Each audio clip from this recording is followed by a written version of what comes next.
大家好，欢迎来到公子沈频道，收看这期的公子时评。过去一段时间，我们一直在讲中国的经济，在国际媒体上边也有不少这类的文章和分析。因为中国经济在过去这一年看到了很明显的萎缩和困境。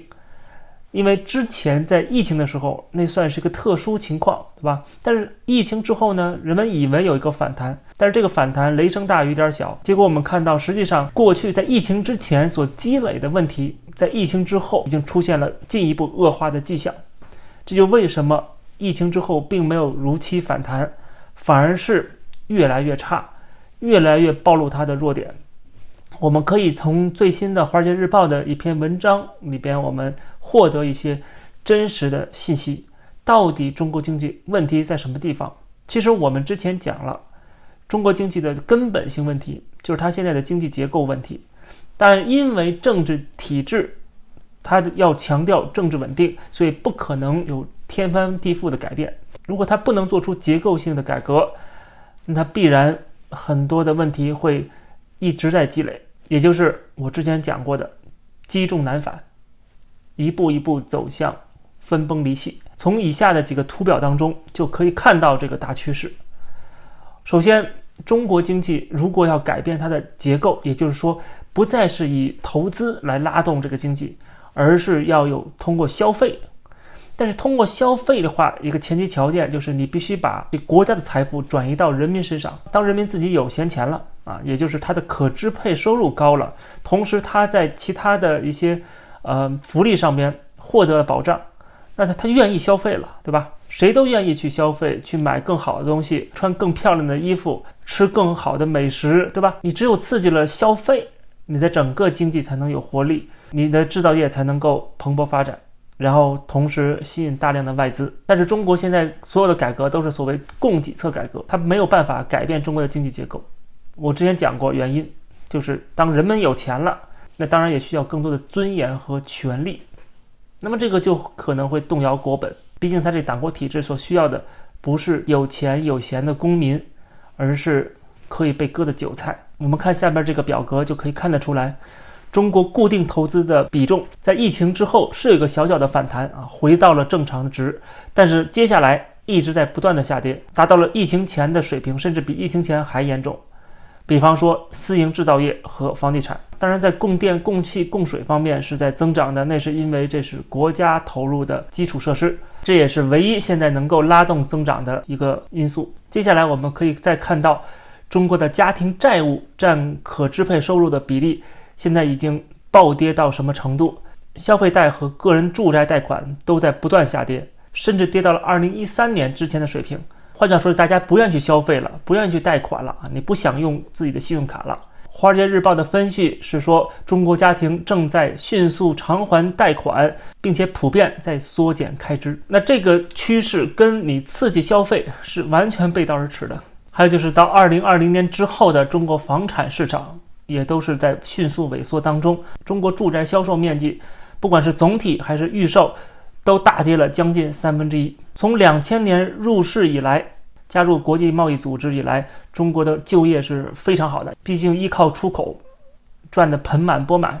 都有大量的制造业工厂，还有很多外资的涌入，特别是服务业。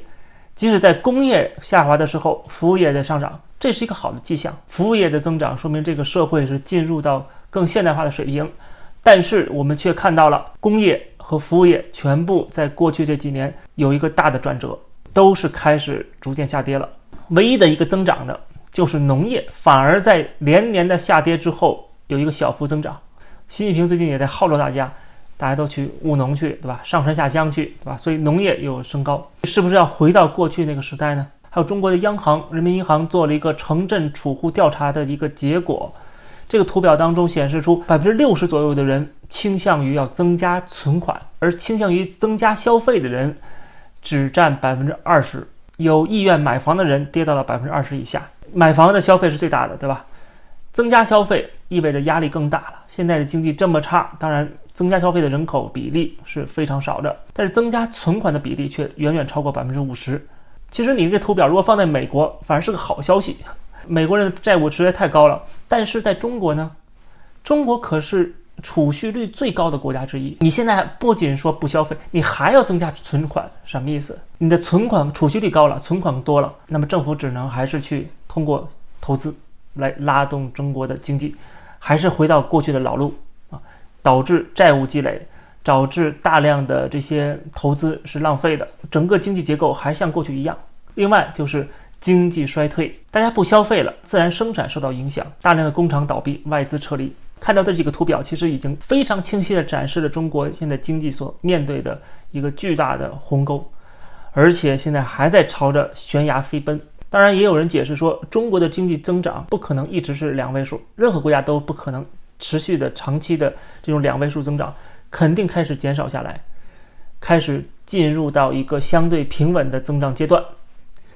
大家注意，这种说法非常片面，它只考虑了一个层面，就是很多国家确实它能够忍受经济衰退或者经济减速，没有问题。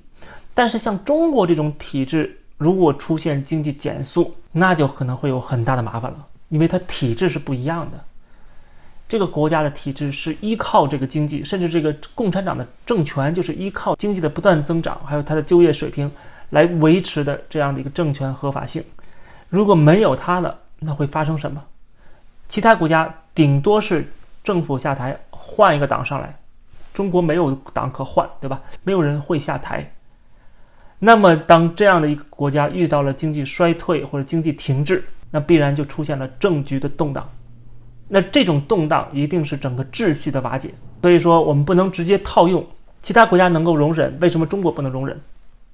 这背后是有体制原因的。具体未来会发生什么，未来我们再一点点分析，或者说一点点预测啊。但是现在看起来整个趋势已经非常明显了，正在走下坡路，而这种下坡路是极其危险的，随时让中国陷入到万劫深渊当中，也让中国人过去改革开放几十年所积累的财富和身份地位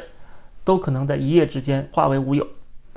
这是我对《华尔街日报》这几个图表做的个人解读，如果大家有什么更好的看法，也欢迎在下边留言评论。感谢大家收看这期的公子视频，如果喜欢这个节目，欢迎点击订阅和加入会员。谢谢大家，我们下期节目再见。